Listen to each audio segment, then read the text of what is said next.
Welcome to Bridging Chicago, a podcast that aims to connect our listeners to Chicago's business, community, cultural, and charity leaders. Brought to you by the SATC Solutions Center. You can connect with us on Instagram or Twitter, where our handle is @BridgingChicago. For more information, including our email, visit us online at satcsolutions.com. Be sure to rate and subscribe to Bridging Chicago on iTunes, Spotify, or wherever you listen to this podcast.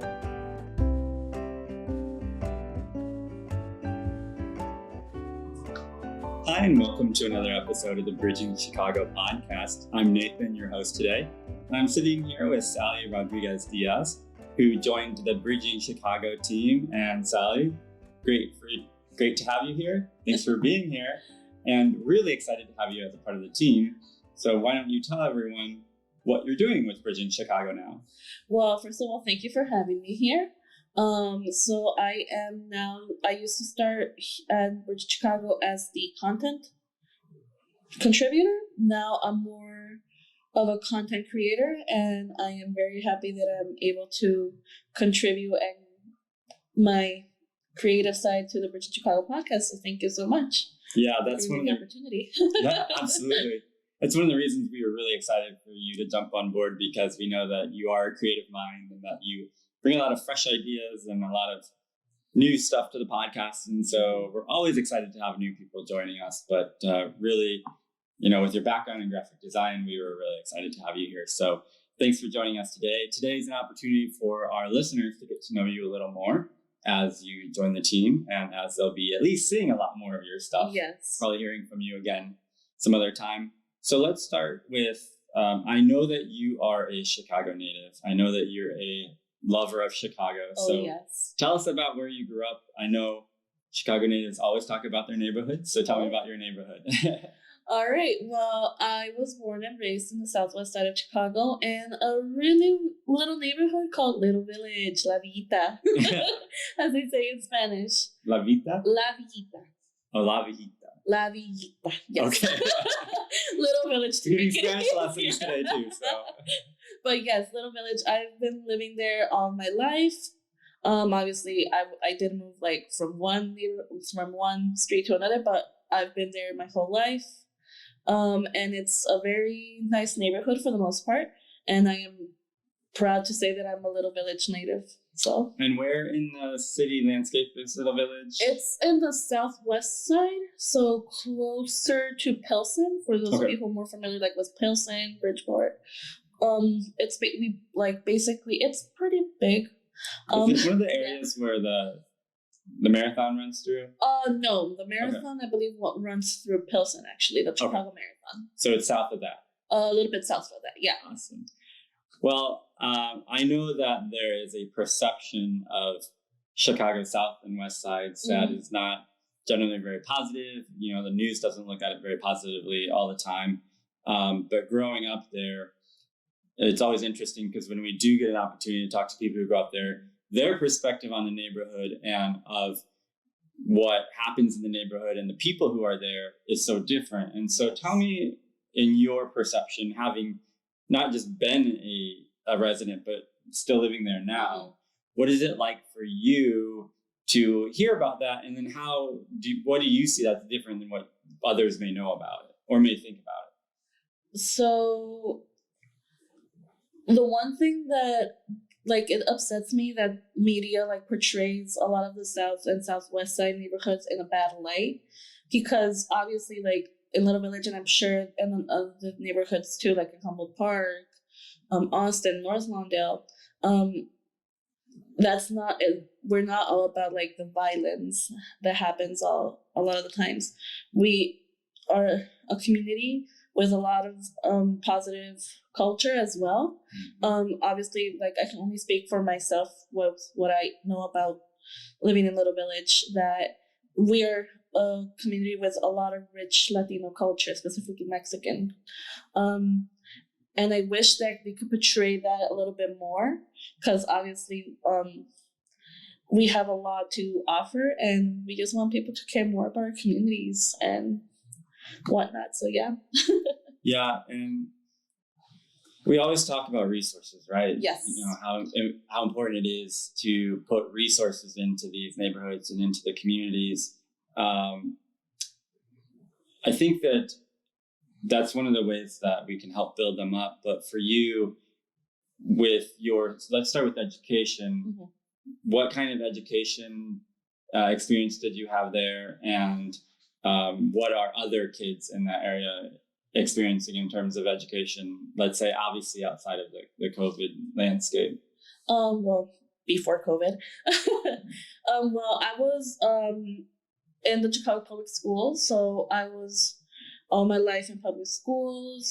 Thankfully for me, I was very into my education, so I would always participate like after school programs and whatnot. And I went to a 3-year high school actually, which is rare in a place like Little Village in the Southwest Side, where like, oh wow, you could graduate high school in 3 years? Yes, you can. And I was very fortunate to be able to attend that school. And we did have very limited resources. That school does not have an actual building. Okay. We share within we share the building space with an elementary school. Okay. So we I don't know how to word this, sorry. But despite not having a lot of the resources, the teachers were always there engaging us to do better. And thankfully, because of all those teachers that were encouraging us to do better, I was able to move on and pursue my dream into becoming the first one in my family to graduate from college, first of all, and to pursue my career in graphic design, even though I did reach a little bit later on in life than I wanted to. But that obviously life is never like a set plan. It always branches out. Always changes. Yes. Is there a teacher or a staff member at school that you can point out saying that really inspired you or that really showed you more of what was out there, more of what was available for you in the future? I do have a couple of teachers, obviously. I can't mention all of them because then this will be a very, very long interview.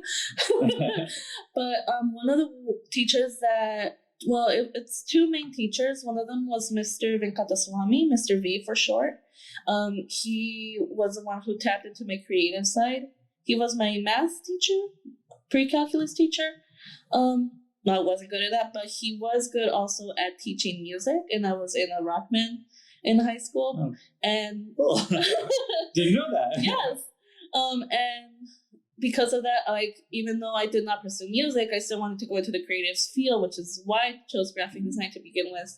So I appreciate for Mr. B to see that potential in me to basically open up more. That's the main reason why he chose me to be in like the rock band and to be in the a cappella groups in high school. And also my teacher, Mr. Ruby. He's the one that ignited my passion a little bit more about learning about Chicago, because a fun fact about me, I am a history Chicago fanatic. I love investigating anything and everything that has to do with Chicago, the good, the bad, the architecture, everything. And because of him, I was also able to, I guess you could say, broaden my perspective into the city and not just focus on like, oh, Little Village is all you know. You can actually go and explore and learn about new things.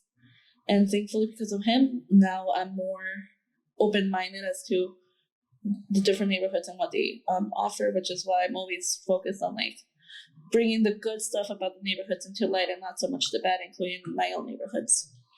Yeah, our friends at the Chicago Loop Alliance have really made this push to show the Loop as everyone's neighborhood. And I know for a long time, downtown was looked at as like a specific type of person's neighborhood, and people didn't always feel welcome downtown. They didn't feel like it was for them.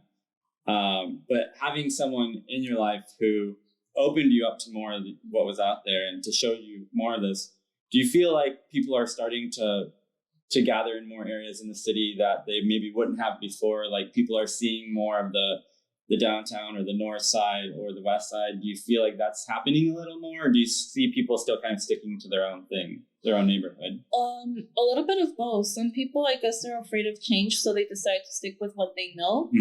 Other people, because of the social media influence, and I would know, I love social media, they see like some of the positives that gets posted about these neighborhoods in social media, which is why people decide to pursue and, like, I guess you could say, gather resources in order to go and help these communities out, learn about more about the communities and like the source of like whatever is making them look bad per se, and actually bring them more into like a more positive light, which is in a sense really great, because obviously not all neighborhoods are bad and violent. Yeah. Everyone has their good side. Yeah. Let's talk a little bit about arts in education, because for you, it obviously had a huge impact. Yes. And it was really important that you were able to do art at a young age. But why do you think it's important to have younger people doing music and different art at younger ages? Why is that important to you? And is it something that you wish like more kids could see, and even at younger ages? Yeah, I mean, everyone is creative in their own way. Obviously, you, I believe you told me you majored in biology, and here you are becoming the producer of a podcast of all things, which is great. So, exploring like your creative side at a young age is great, because then you finally get to see like, oh, I could maybe pursue this in the future, or you could figure out like, oh, maybe this is not for me. I could actually do something else instead. And I was privileged enough that I was given a few resources, even though unfortunately afterwards, like they did get cut out when I was in elementary and high school due to budget cuts done in CPS. So, yeah, I mean, just exploring the options that are out there for yourself and for others, and give you like a broader spectrum of as to what you want to do in the future, can help you in the long run, no matter what you want to do.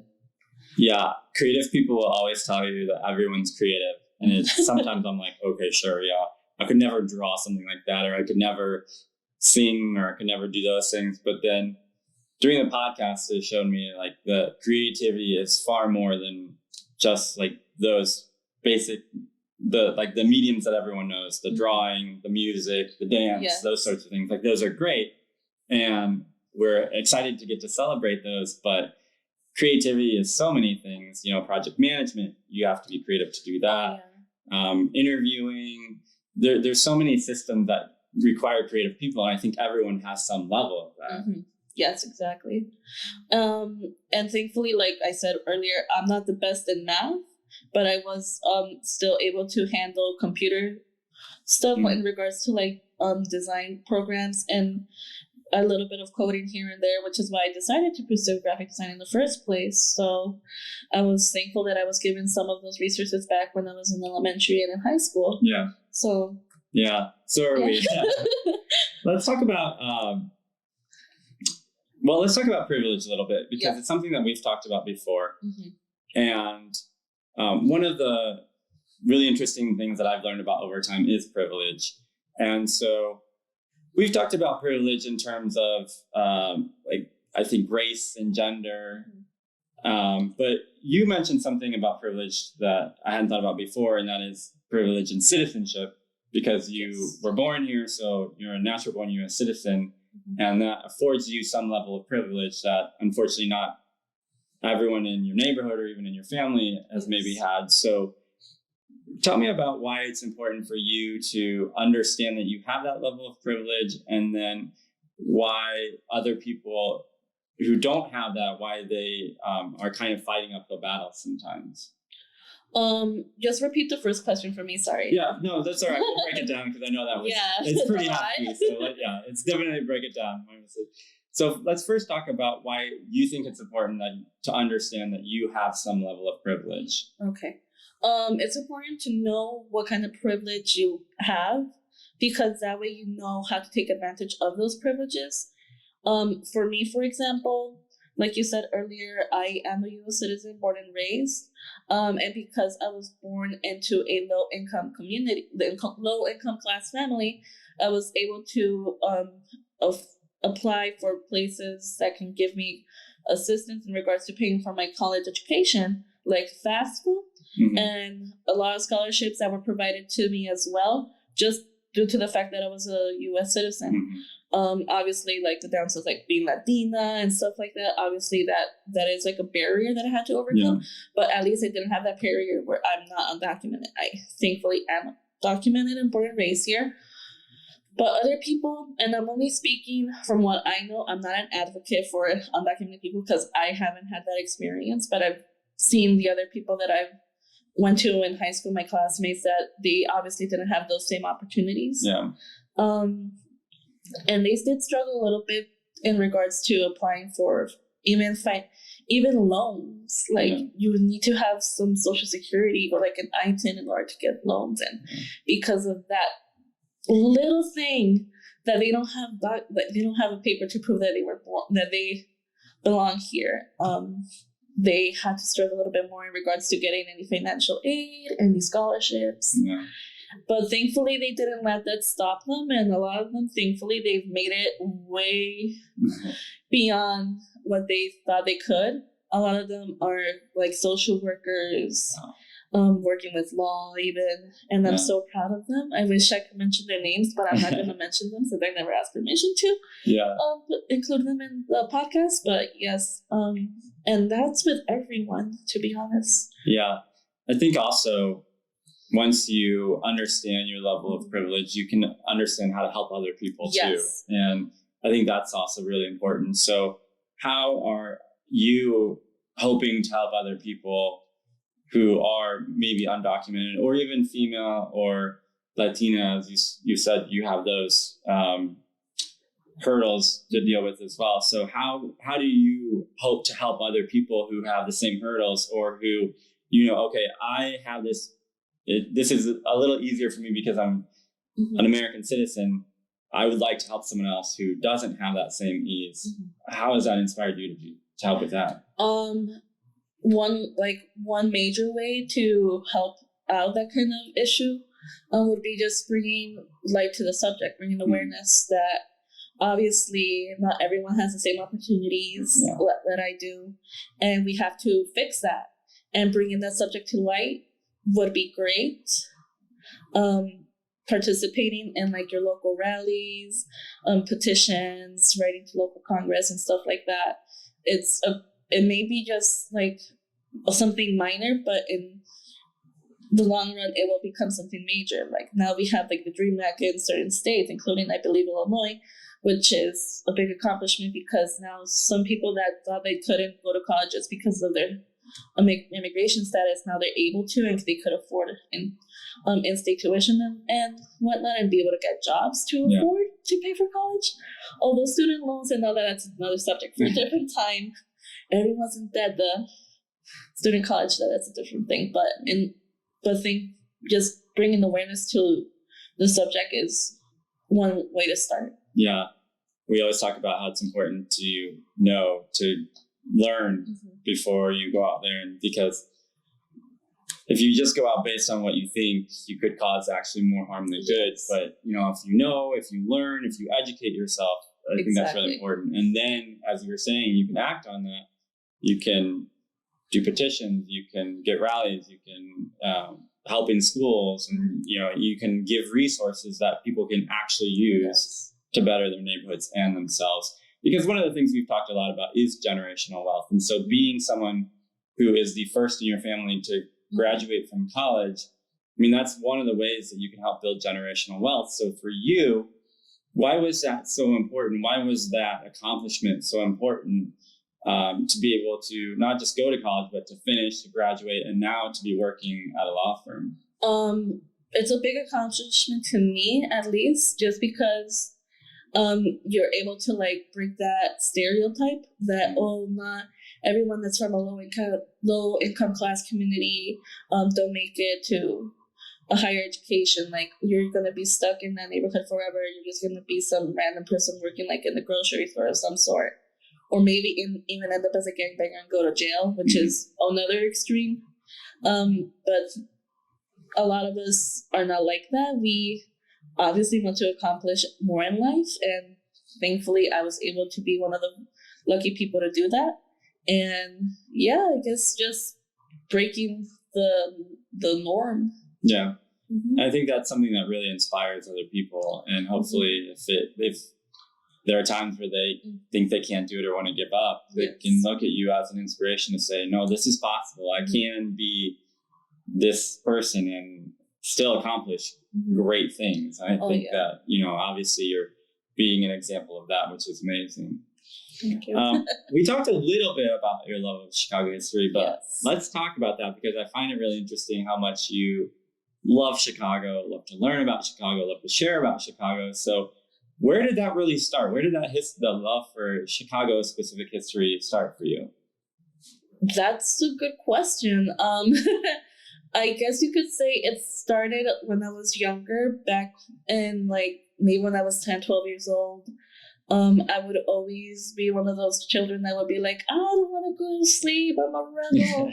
I'm going to stay up on Saturday all night. And I would sometimes watch the documentaries that would go on Channel 11, WTTW, I believe it's called. And they would show documentaries of how Chicago was made and then about the Great Chicago Fire. Also going to field trips when I was in elementary school, to the Field Museum, and just looking at the architecture, made me fall in love with everything. I'm like, I want to explore more. But obviously at the time, technology was not the best in my household. But then once I went into high school and technology improved over time, I was able to dive more into it. And thankfully, earlier I mentioned him, Mr. Ruby. He was a great inspiration to that because he was the one that tapped more and ignited that flame once again in order to investigate Chicago history. I joined the Chicago History club back in high school. Okay. Besides being in a rock band. Two different spectrums, but hey. Yeah. And we've just started investigating about our own houses, just investigating if we could find articles and databases and stuff like that, and finding out how old the houses are. That was oh my god, my house is not just some random house, it's this old and it has this much history. And also investigating the history of how our our school building was, and that just ignited the thing more, the light. And then in college, the UPass magical card. I was able to explore a little bit more about Chicago everywhere. So I was able to go to different neighborhoods and explore their architecture. And it just went from there.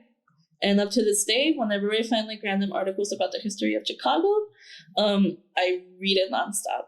I just can't stop reading it. It's amazing. I've learned a lot of little interesting facts here and there from you. So it's really, I'm excited because then I get to learn more about it. One of the really cool things about Chicago is that it is so diverse. Yes. You can go to neighborhoods like Albany Park and you could hear so many different languages being spoken, many different kinds of foods, so many different cultures, which I think is really cool. So for you, what does that mean to live in a city that is so diverse, that has so many opportunities for people? Even if it is a city that is also still segregated with its neighborhoods, but still being very diverse. What it means is, at least to me, you can explore different cultures without having to leave home, and experience new things. Yeah. That's the main thing. With me, because of the fact that I was able to explore different neighborhoods, I was able to fall in love with, for example, the Puerto Rican culture in Humboldt Park and Logan Square. I was able to fall in love also with the Asian culture in, I believe, Uptown. No, not Uptown, Chinatown. And there was another area that I visited was up north. It's near the Aragon Ballroom, so it might be Uptown. But that area too, just broadening what you thought you knew about the city, and even going more south, East Chicago. They have actually a really nice population of African Americans and Mexicans over there too. And even in the suburbs, it's just I guess you could say a culture shock, but in a good way, because you get to learn more about the neighborhoods and about the people that live and reside in the city and in the outskirts of the city. Yeah. Something that I was thinking about when you were talking is how you were talking about meeting Puerto Rican people and learning about their culture. And it's always interesting because people don't realize that being Latina does not mean being just Mexican or, one thing or the other. But like Puerto Ricans are very different than Mexicans, are very different than people from Venezuela or Colombia or Argentina. And a lot of times we all get lumped together. Oh my God. And so for you, like, how has that felt in the past to just be looked at as like this big glob of people? And then why, like, what is it about all of these different groups of people that that individual culture should still be celebrated even as we come together as one society? Well, the way I feel about it is like, I had an experience in college where we read a book, and it happened to be about like the Latino culture in Chicago. Of all things, it was, I believe, a house on Mango Street, Pelados Cisneros or something like that. And I was the only Latina in that class, and the teacher targeted me, knowing that I was the only Mexican, and I happened to live right next to that neighborhood at the time, because the book is based in Pilsen, I believe. Okay. And they're like, so Sally, has anything in Pilsen changed? I'm like, I don't live in Pilsen. I live in a little village. I can only speak for what I know. Yeah. And it was so, at the time I didn't think anything of it, but thinking about it now, it's like, I'm not an advocate for all Latinos. Yeah. I'm not an advocate for all Mexicanos, not all Mexicans. So it feels like, I don't want to say a burden, but more like, it is in a way a burden, because like everyone expects for you to like represent every single thing, but I'm not everything. I'm just me. Yeah.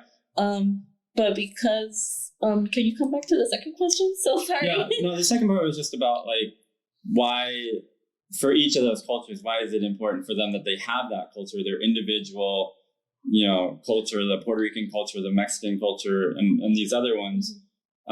Even though we're a part of the bigger picture, like, why is it something that you still want to hold on to your culture too? Because we're our different cultures. We all have different things that we have different things that I don't know how to word it. We're our own communities. Mm-hmm. Obviously, we're Latinos. We have like the language that unites us. Spanish and Portuguese, counting Brazil here. Yes. But just because we're Latin Americans doesn't mean that we're all like, tacos, burritos, and no, we all have our own communities. We all have our own culture, and having us all lumped up, it's like, no. Some people can get actually offended by it, believe it or not, which is strange. But honestly, once like one of us gets like, I guess, brought down, we do come as a community, which is great. Yeah. So within each individual cultural community, we unite as one, which is great about Latin American culture in a sense. And I think that's with all cultures, to be honest. Yeah. Yeah, I would agree. Mm-hmm. Let's talk about your family a little bit. Okay.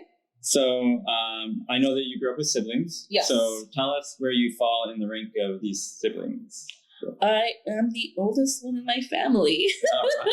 So you are literally the example. Yeah, I am literally the example. First one to be born, first female, first one to go to high school and college. So I did set, obviously, the example pretty high. But obviously, just because I was able to go to college doesn't mean that it's for everyone. Yeah. My other siblings, some of them decided to just not pursue college because they realized that it wasn't for them, which is why I go back to like exploring your boundaries. And if you feel like something isn't for you, you don't have to do it. Obviously, there's always that strict, like elementary school, high school, college, or elementary school, middle, junior high, high school, blah, blah, blah. But no, that's not for everyone. My other sisters, one of my youngest sisters from my mom's first marriage, she is going to college right after high school. Obviously, it's going to be a little different because of COVID, so she's going to have a different experience than I am. Mm-hmm. My brother, the only male in the family, he decided to just wait a little bit and then decide to see what he wanted to pursue with his career, and decided to go to college. And also just like they decided to explore different colleges. I happened to go to a private college per se in Columbia College, Chicago. And my other siblings decided to go to public college just because it's more affordable. Yeah. And obviously they learned that lesson from me because I have so much debt. Yeah, But yeah. Unfortunately that comes with the territory, right? Yeah. So Sally, let's talk about your family a little bit. Okay. Because I know that family is very important in the Latino community, and especially for females, often living with your parents until you're married. And so tell me about your family, your siblings, and like where you fall in the order of siblings. Okay. Well, I am the oldest in my family, and precedes me is like 1, 2, 3, 4, 5, like 5, 6 siblings more.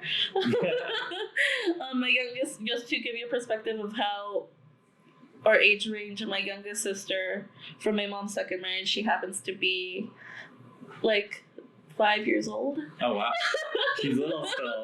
And I'm the oldest one, or in my late 20s, that's all I'm gonna say. And then they've all been kind of doing all sorts of different things. Obviously, Yes. some of them are after they're 18 and older. Obviously, you have a 5-year-old sister, so they're all in different places. Mm-hmm. But have you seen how your example of studying hard, being creative, going to school, graduating from college, and getting a job? Have you seen them like look to that example and try and do some of those things, or are they just kind of out there doing their own thing still? A little bit of both. Some of my siblings decided they saw how I went through college, being the first one and the first female in the family to graduate from college. Some of them decided to pursue going to college as well. Obviously, they went a different route by going to like a community college instead of having to go to a private college like I did. I went to Columbia College, and that school is pretty expensive for an art school. So they didn't want to follow my footsteps and to going into debt. They wanted to get something more affordable for them. So they decided to do that. So one of my youngest sisters, she is gonna go to college right after high school. Okay. She recently graduated. My other siblings, my brother, the only male in the family, he decided to give it some time, give it some thought to see if he wanted to go to college. And right now, I believe he's working into his associates recently. Yeah. One of my other sisters, she decided college is not for her. She's not going to do it as of yet. She's still giving it some thought. Maybe she might pursue it in the future, maybe not. But yeah. I might have set the bar pretty high for them, but that doesn't mean that they have to follow my footsteps. Honestly, we are our own person, our own entity, and even though we're siblings and we're really pretty close, I guess you could say, doesn't mean that we have to follow each other's footsteps. We follow our own path, and hopefully that leads to positive outcomes in the future. And I am so proud of where my siblings have made it as of now. If they want to pursue college in the future, obviously I will help them 100%. And if not, then I'll still help them 100% of whatever they want to go. If they want to go to like a vocational school, or if they just want to work like at something completely different from what they wanted to do, like I'll still help them regardless. Yeah. So. Yeah. I mean, it's always great when they can see that, what's possible, and but they don't also have to do that thing. They don't have to. Yeah. I know that you are pretty recently married, and so still learning a lot about being married, which is a whole process. But what was it like going from living with your family to now living with your partner and being married and learning how to be a married person and to have someone else with you? What was that like, and how is that going for you in the early part? For me, at least, having living with your family, having very little privacy, being dependent on like my mom and everyone, then going from that, and also coming from a household where you're mainly speaking Spanish, and then going to live with someone else that you love dearly, but you have to become you have to pretty much independendize yourself, despite the fact that you have someone that you can lean on. It's a bit of a shock, I guess you could say, because obviously you don't have that sense of, I guess you could say, like, togetherness, but you're still together. thankfully for me, I happen to have my mom living next door. She's my Yeah. neighbor. So I can still call her if I ever need help, like, Mom, how do you do this recipe and this and that. But having to independendize yourself and basically go into the real world, it's a little bit scary, a little bit overwhelming, but you learn. Obviously, everyone makes mistakes, and you learn from those mistakes, and I think that's part of life. Just, to make mistakes, and then living with a partner, is awesome. Obviously, we do. My husband and I, at least, and I'm pretty sure that happens with your partner as well, with any other partner. We do get conflicts, especially in regards to like, we want to do this, we want to do something this way, while he wants to do something the other way, and we tend to clash a little bit. Obviously, like with siblings, that happens a lot, but here you have to, I guess you could say, like, have a compromise, come into a middle ground, talk to each other about our problems, and try to see what's that source of the problem in order to grow together as one couple. I phrased that wrong, but it's okay. People will understand what I mean. And just basically grow as a partnership, I guess you could say, like as a relationship, and build upon those bonds that you create.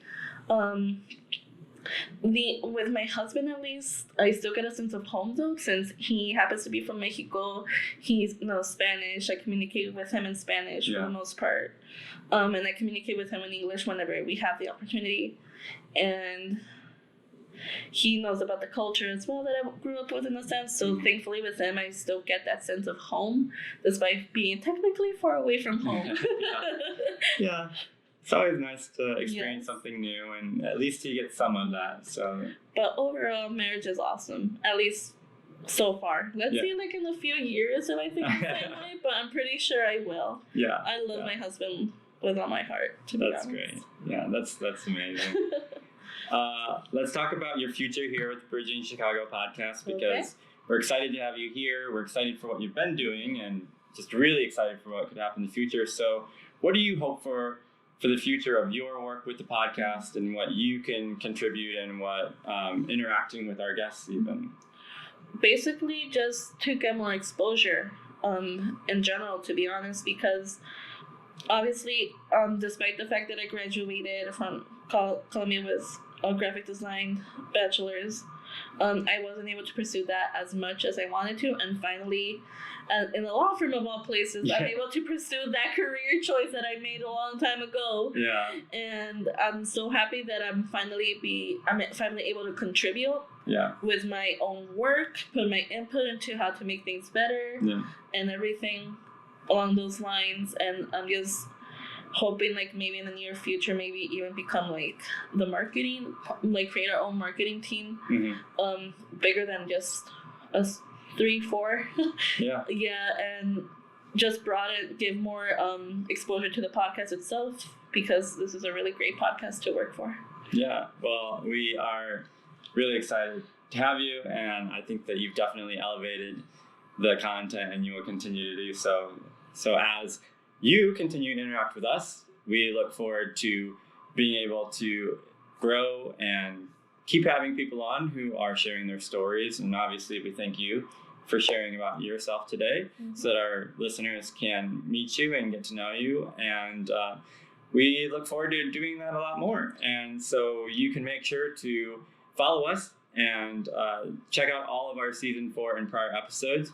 You can go to www.bridgingchicago.com to see all of those, to find ways to interact with us. You can also go to our Instagram, our LinkedIn, and our Twitter, where you can search @BridgingChicago, and you can connect with us there. We look forward to hearing from you, and we thank you for listening to this episode of the Bridging Chicago podcast. Bye. Thanks for listening to this episode of Bridging Chicago, as produced by the SATC Solutions Center. Nothing contained in this podcast shall constitute financial, investment, legal, and/or professional advice. No professional relationship of any kind is created between you and the podcast host or guest. You are urged to speak with your financial, investment, or legal advisors before making any investment or legal decisions. Furthermore, the opinions expressed in this podcast are not necessarily the opinions of SATC Solutions Center, SATC Law, or any of its employees. This podcast is created by the hosts and guests' individual capacities. All opinions on this podcast are or have been rendered based on specific facts, under certain conditions, and are subject to certain assumptions and may not and should not be used or relied upon for any other purpose, including, but not limited to, or use in or in connection with any investment purposes or legal proceeding.